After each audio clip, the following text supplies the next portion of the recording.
Welcome to Just Curious Media. This is Let's Talk Movies, and I'm Jason Connell. On the show today, I'm joined by Bryan Beasley. Good to see you again, Jason. You too, sir. You're back for another episode on Let's Talk Movies, and today, Bryan, it's very fitting. What is today? Today is also the movie title. Today is Groundhog Day, February 2nd, 2023. Booyah. And we're going to talk about Groundhog Day, the movie What? from 1993, which makes it 30 years old, Bryan, which makes Are you me serious? feel very old. Oh, I actually didn't know that. Oh my gosh, it is 30 years old. Oh my God. I saw this in the movie theater. Oh my God. I know, right? So I'm doing these new episodes. It's like I'm rewatching. I might call it rewatched. I think that's what I'll call it. But just I'm watching so many movies all the time. It's like, oh, I'll do these shorter episodes, my solo episodes, or I bring on someone who I love having on the show. And when I told you I was going to talk about Groundhog Day, you said, what did you say exactly? I'm in. It's one of my favorite movies. And there you go. And I was like, you're my guy. It deserves to be talked about on Let's Talk Movies. So I'm excited to dive into it. I agree with you, sir. I truly do.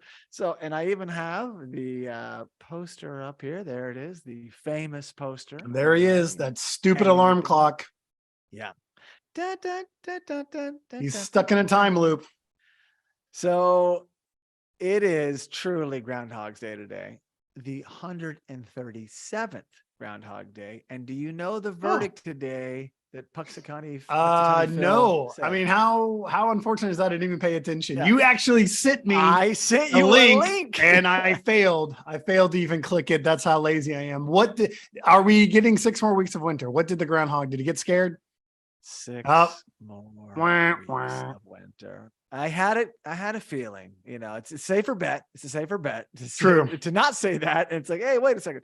But to watch the video today, which I hadn't seen in years, and then having just watched the movie yesterday, it's like, wow, the real life version is very theatrical, more so than the movie. They have all these statesmen with the black coat on and the hat, and they all introduce themselves, Bryan. It's like they all have nicknames like Bryan Beasley, everyone's important. Frostbit. They all have to be introduced, and then they really have this cane. So it's like I am watching the movie, and the movie probably took this to the next, level. I'm sure the movie, as big as it was, made, Pennsylvania, this little town, just blow up, because it was like every news truck was there, like in the movie, and people everywhere. And I gotta say, he was pretty cute. The groundhog was really cute. I watched the whole thing. But I've never seen it in real life. But this movie really put it on my radar. Sure, we would hear about it as kids, and maybe every once in a while they would show that on like the morning show when you're getting ready for school. But this movie, Groundhog Day, I've always loved it too. I'm a huge fan of Harold Ramis. I'm a huge Bill Murray fan.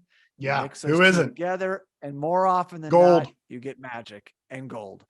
And so I'm going to set things up. We're going to show the trailer. And we can talk during the trailer. It's not like, we're at church or somewhere like anything you see, let's talk about, or you're in a library. It's okay. And we're going to pipe it through here though. And then we'll just kind of broad strokes, because I'm excited. It holds up, and I'm happy to talk about it with you. So give me just a moment. This is the technical side of things. I got to cue this up. I'm my own AV guy as well. So. You're multi-talented is what you are. Yeah, you gotta be, gotta be. All right, that's connecting, looking good over here. And it should start in just a moment.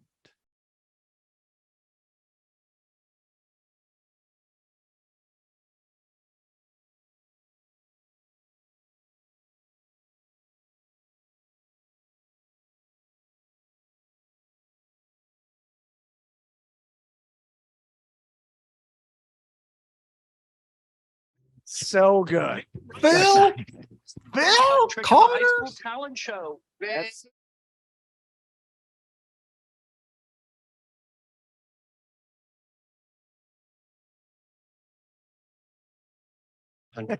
Always the weatherman.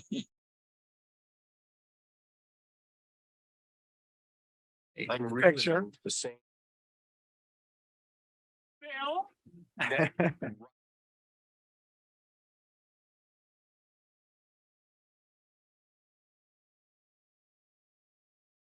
Again. It's so good.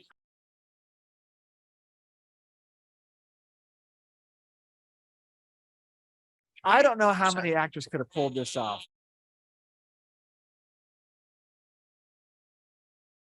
It's a lot of takes of a lot of same thing over and over again. Andie MacDowell, how lovely.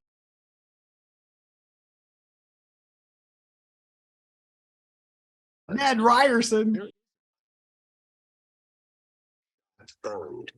Yeah, we'll get into that. That's great.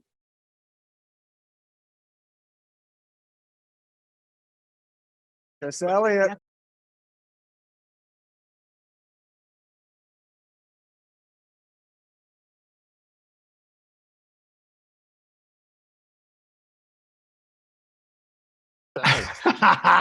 What a waste of time.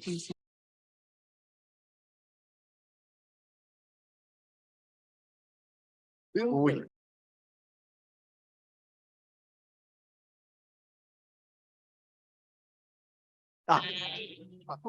to self. Note to self, world peace.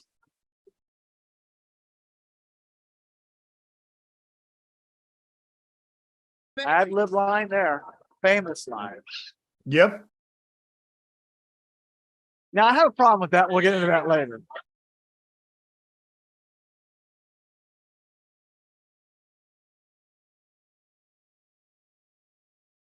Nice. Really completely marketed as another little light, silly Bill Murray movie. And yet this is not so an much. Extremely deep text. Like this is actually a and has garnered that attention every passing year. Yeah. That we're talking about this movie 30 years later 30 years later. Extraordinarily impressive. So it all, and also I love this poster. It says, which I don't think you can read it from here. He's having the day of his life over and over again. Good tag. I like it. It is good tag. And I'll give you the synopsis just because we're on it, because those who haven't seen this movie, well, hey, go see it. If you haven't seen it in a while, revisit it like I just did, rewatch it. But the synopsis goes, a narcissist, self-centered weatherman finds himself in a time loop on Groundhog Day, and the day keeps repeating until he gets it right. Now, it's like hell on earth, or it could be amazing just to be stuck in something that there's no consequences. Listen, it's all of that. It's everything you just said. It's that. It's exactly that. And I mentioned it earlier, but Harold Ramis, rest in peace. Harold Ramis was always just huge in my life, your life as well. For the Ghostbusters, acted in and directed, and he's great at both. But Caddyshack, Stripes, he didn't direct. Ivan Reitman, but directing National Lampoon's Vacation. No, is that he did direct. Yeah, he directed Vacation. Yeah, sorry, I was like, wait a second. Yeah, Vacation, Multiplicity, Analyze This, Analyze That, and an actor. In fact, one thing in this movie, it could have used, if anything, some Harold Ramis. Not as Bill Murray, but it could have had him somewhere in some little role, just a little nugget. But, he kind of switched over and was directing a lot more and didn't double dip as much when he was directing movies like Multiplicity and Analyze This and That. But fantastic talent, and him together with Bill Murray. I mean, Bill Murray is just, come on, legendary. Yeah, totally legendary. And together they were, like you said, Stripes, Caddyshack, Ghostbusters Part 2, if you cared for that kind of thing. But this movie is really a vehicle for Bill Murray to shine. He's in like every scene. He plays Phil, the angry weatherman, Andie MacDowell, the lovely girl who has his eye, the interest. She's producer on the his news channel. Rita, Chris Elliott, funny little tidbits as Larry, and then of course Ned is fantastic, and he would go on to have a fantastic career. Stephen Tobolowsky, one of the legendary That Guys. Yeah. Oh, there's that guy. You were in That Thing. Yep. And then Brian Doyle-Murray is one of those statesmen that has Puxatawny Phil, and he plays Buster, also Bill's brother. And we ran into him the day when we were shooting. Oh, that's right. He was at Dabney Coleman's Star. Yeah. On Hollywood Boulevard. Now I met him, but he saw the camera and he was like, hey, yeah, but he kept a low profile. He didn't want to show up in our documentary. But so we're 1 degree away from this movie. I forgot about that. That's totally right. So again, a chance to shine, and I didn't know what was fact or fiction, right? And there really is a Gobbler's Knob Visitor Center where the movie doesn't take place though, Brian. It's not shot in the real place. It's it was in Illinois, right? Exactly. Real close to Bill Murray's house in Woodstock, Illinois, not Woodstock, New York. So, but they've cheated it. It looks the same. I'm sure the town's very quaint in that way. It's not, Punxsutawney, Pennsylvania. But I was just taken back by, there was parallels. I hadn't seen it in a long time. I hadn't revisited this movie in a while. But I had recently watched Scrooge over the holiday because Sophia had never seen it. So we went back and watched Scrooge. And I'm like, oh my gosh, it's like I'm watching the beginning of Scrooge because they just kind of, tapped into that side of Bill Murray, they're high concept comedies, comedies. Yeah. And then the character arc ensue. And so, I don't know what your takeaways when you first saw it in the theater, be like, oh my God, I've seen this note before because Scrooge had come out prior, but it obviously deviates. But I thought, oh my God. In fact, watch it now. It's like, it's a bit over the top on how bad and annoying he is. And I was like, okay, I've just seen this, but the payoff is amazing. And please speak to, because you saw this. No, I think that you bring up a really great point about Scrooge. I think that they can go hand in hand with each other because it is about these, obviously it's the Dickinson classic Christmas Carol that they're remaking in Scrooge, but it's about these very flawed, egotistical people that go through these very mystical situations and come out the back end better people. Both of those movies resonate. Yes, they are hilarious. Yes, Bill Murray is freaking hilarious in both of those movies, but if it doesn't have that structure around it, that again, going back to that high concept comedy, because they're dramedies. There's drama in all of these. Especially Groundhog Day. There's the whole scene where he tries to save the homeless man's life. And at the end of the day, the nurse is like, very touching. Sometimes when it's time to go, it's time to go. Right. And I had read somewhere that this movie is based on the 5 steps of grief. And there's an aspect too of just a person growing up, at first, a toddler's all me, and then and then it's like, oh, I have freedom. He's a teenager. He's like, I can do anything I want. There's no consequences. And then there's the depression, the midlife crisis where he's trying to kill himself over and over and over again. Again, also very dark. There's a whole montage of him trying to murder himself. The suicide sequence, absolutely. And you if you put anyone else in that role, I don't know if it works. Bill Murray is so good, is so funny at in Harold Ramis's hands, so well done at knowing just the right moments to have certain tones, right? I have one comp that could have done it, but it would have had to been years later. But Jim Carrey could have pulled this off in his. I think so. Yeah, because he has those notes. He can be dramatic. He's got the over the topness. He has all that Bill Murray has. In a way, they're different, but he could have done it. And if this movie came along 10 years later, it could have easily been him, or even 6 years later. But it should have been Bill Murray, and it was. And him and Ramis together, it is magic. It is gold. And there were scenes when I watched it again, I was like, okay, I want to see this switch. I want to see some moments because it's one note when he's just egotistical and just bad mouthing everybody. I get it, but it doesn't remain funny. I'm ready for that layer to crack, so I can get through. And I don't need to have the end yet, but I want to see change. I want to see the character begin to change, and that could be the darkness. And I'm telling you, that suicide sequence plays very well, and it's comedy. I'm a god, but then I started thinking about this whole situation. Apparently there's 38 days covered. I don't know how accurate that was. I've read that. So he was here for over a month, but it's the same day. And maybe there was more. Maybe it was. Oh, you've heard 38 days. Oh man, we should get into that. So that's the big question is how long was he there? Well, where did you hear? Is that? No, it's completely, there's no right answer.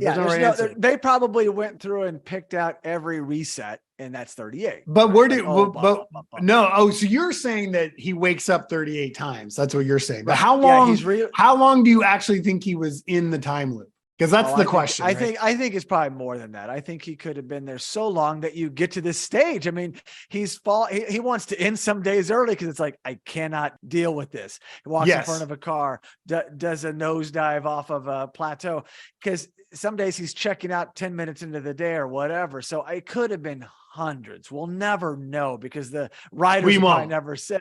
Well, no, they actually did. So here's, please. Well, there's no, first of all, there's no right answer, but what is fascinating is I never thought about actually counting how many times he wakes up. Yeah, that's you interesting. could do that. Yeah. But obviously stuff happens that we don't see. We see him take a piano lesson. The next time we see him, he knows. Yeah. So obviously, Ramis, when it first came out, said that he thought that he was in this time loop for 10 years. He said that it takes. It gets much better. He said it takes someone 10 years to become that good. I mean, he learns French. He learns to ice sculpt. He learns the piano. Then later it said that he messed around for so many of those years that he actually thought that this is Ramis speaking, that it would take 3 or 4 decades that he was in this time loop. The writer said the writer said 30 years old now, so he did. There you go. Maybe he's just getting out. The writer said he was in it for 100 days. But this has become obviously take it which you want. Right. Take it which way. But there was a website. 38's not enough. I probably would say. No, it's funny you say. So there's a website called What Culture that did in 2014. They did a deep dive on how long it takes the average human to learn a foreign language, to learn the piano to the physician, and they came up with a very specific 12,395 days, basically 34 years. So, which is right in between Ramis saying 3 or 4 decades. We'll come back in 4 years and revisit this again. And we'll see. The 34-year mark. Well, so yeah, that leads to these scenes. And that's when it started to grip me. Like when he realizes what he's in and he sheds that layer, then it really gets interesting. And you almost have to do that. Like, here's this guy, like you said, high concept comedy. And then, and Scrooge was the same. When I went back and watched that, I saw it in the theater. I'm watching it over the holidays and I'm like, oh yeah, let's get to that next beat. And that's just me. You know, I can only handle that like one note for so long. But the one thing that really hurt me on the suicides, I got to tell you, because I know he knows he's going to die and then come back the next day. But it's that Phil goes over the edge with him. He doesn't put the groundhog out of the trunk. Like, let him scurry off. It really touched me. Like he had to experience that. But he didn't think about that. And then there's some great scenes. I mean, comedy gold. Watching Jeopardy is the funniest laugh out loud to me. I mean, please set the stage here because this is fantastic. Yeah, I mean, it's just it is a great scene where he's just he's bored out of his mind and he's watched the same episode of Jeopardy 100 times, and so what's so great is that he starts answering the questions. It's all the reactions, and at the end he's answering the questions before they ask the questions. Yeah. And pouring a drink because he's staying at a hotel. It's more like a bed and breakfast, because everybody's like these couples, and so he's watched this Jeopardy specific episode as many times as he wants. And so, he's like lakes and rivers. He's in that category. And he's just, they're barely saying the question or they're saying the answer. And then you say saying the question. Saying the answer. He's like Mexico, Finger Lakes, Titicaca, the Rhone. And he says it, like you said, as he gets on, he's like pouring a drink and they're like, this guy's incredible. And they all applaud him. It's very cute. Very charming. It really is great. Hilarious. It always makes me laugh. It's Bill Murray at his finest. Yes. The dryness, the comebacks, I mean, he's really, it's a lot of room for him to do really fantastic comedy. And then just going for the Ned Ryerson stuff is, my favorite moment is when he, What are you doing? he comes up to him and he hugs him, but he hugs him really long. And he's like, it lingers. What are you doing today? Just like, tell me you can get out of work. And we just, and he's like, I have missed you so much. And that's like, he's out. That's what he knew that would repel him. So good. It is great. Well, you have a try. It's a chance to try all your stuff, with no consequences. And if he likes a girl, he could say anything and then get what works. And he gets engaged. Yep. He robs a bank. He robs a bank. Yep. And then when it really starts to pivot, or things in him, is when he really starts to listen and learn about others. And that does, skipping ahead, even before he gets the perfect day right, he hits a few good days where it doesn't end how he wants, and it gets repeated. But when Andie MacDowell is asking him who all he knows in this little diner, the things that he picked up on over the however long he was there.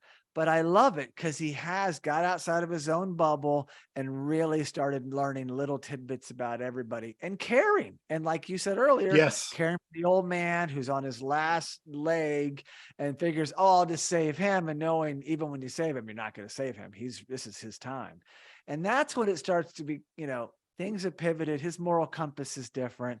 And that sucks me in. And of course you get this great's an undersell. Incredible song by Ray Charles throughout the movie. You Don't Know Me. It's that beautiful track. And it's not just him and MacDowell. It's just him changing and a perfect song, You Don't Know Me, because she thinks she knows him and he has just changed immensely in these however long it's been. I can't say 38 days now. You've sold me on other ideas. But that's the beauty of the movie. And yes, we all want a happy ending. And yes, I'll save what happens for you to talk about, but that's to me what got its hooks in me. And I realized, wow, this is still a very effective movie. Totally. And I enjoyed it immensely. Like that's why I wanted to come on and talk about it. And it just so happened to be Groundhog Day, which makes it all the more fitting.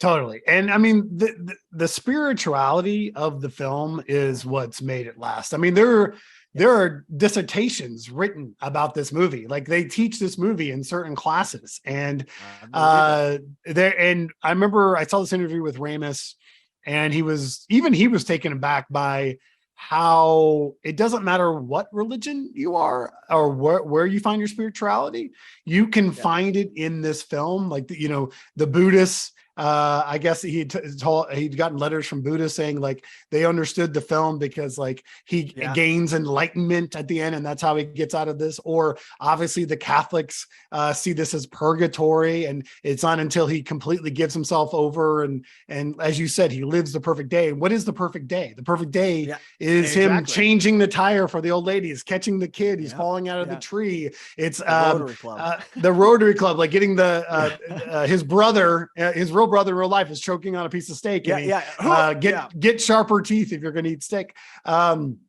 It's all of that. And he's not even trying to impress her. You know what I'm saying? Like, that's what she falls in love with at the end, is because he isn't chasing her. Like he's exactly who this new version of himself is. And you can definitely see how 30 years later, we're still talking about this film and how it completely relates. And you can watch it today, and its meanings and themes are matter of fact, I read something not too long ago that they consider this the perfect pandemic movie.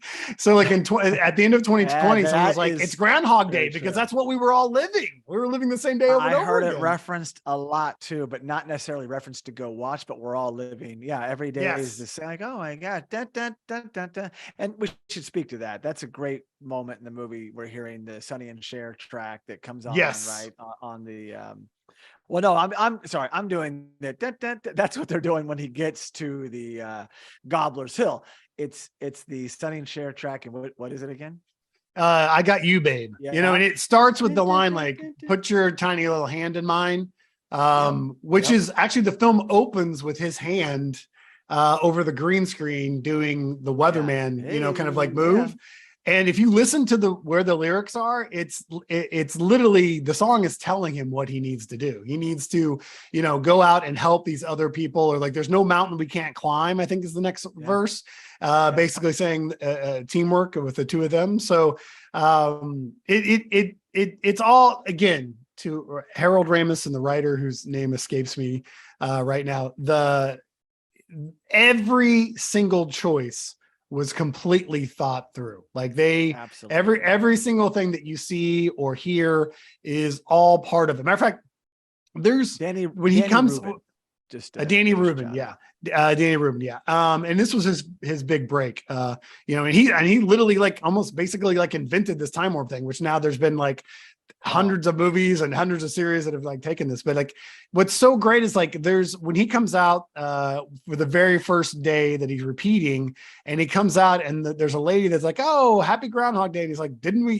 He's confused. It's like, that's the music teacher that later we see him, he pays. If you pay attention, this little community, like they all played, and we get different, everyone has their own character, and they're having their own aspects of their own day, and it was really well done on how they do that. Matter of fact, if you just watch the movie and watch the people in the background, they're all there. You see them doing different things and living their days.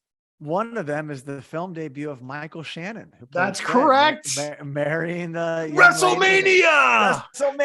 And that's later because he picked up on that, but they're at the diner kind of, she's having second, thoughts about things. That's right. About their marriage. That's right. So it's like he had enough time to finally get outside of his sphere and start focusing on like, okay, that's interesting. Like he's making a documentary, or like kind of like the Truman Show in reverse. And so he's watching all of them.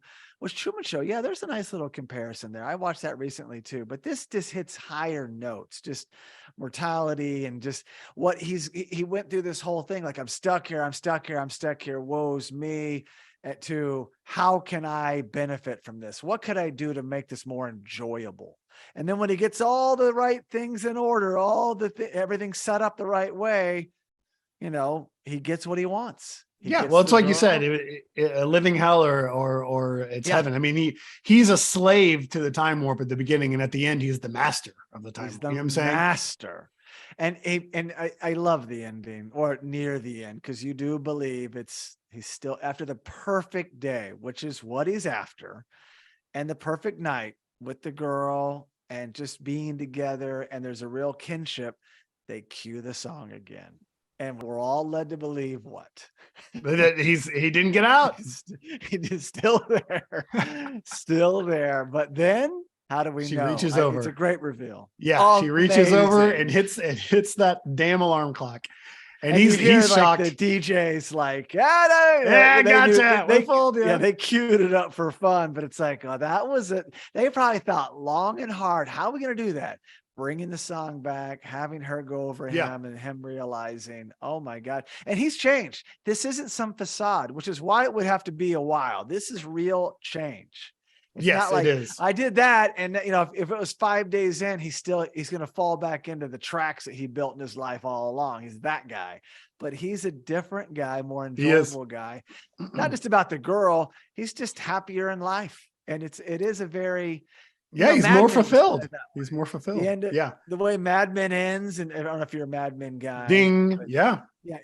He's like, aware, zen. And so, I plan to revisit this more often because it had been a good while, and just to see how strong of a movie it was. There may not be a better Ramis and Murray together as far as longevity, although it's hard to say. Caddyshack is up there. But just from all the, like you said, spiritual levels and there's courses about it and teachings and philosophies, but I highly recommend it. It's a great movie. Yeah. That last scene, apparently, like they did 22 takes of that. Because they didn't Ramis, and just so many different tones. They wanted to get all the tones, and they were really questioning whether they should have consummated their relationship the night before. And so I mean, held back. no, they did it right. They did it right. Right. Because, and you know, she has that little line of like, oh, why weren't you frisky like this last night? Yeah. But I guess he went around and was asking all the crew, like, should they have slept together? Like, Yeah. But they made the right choice. But I think I have heard stories too that this movie was kind of found in the edit, and so it doesn't surprise me. Yeah, it doesn't surprise me that they would have shot this just all these different ways to try to make sure that when they got to where they were going, that they had it just, and they did. It's pitch perfect. That the tone of the last one's pitch perfect. And also, you mentioned well, the editing, we have to commend it. It is incredibly well put together, and you would have to find this movie. And it's tight. It is tight, man. Yes, please continue.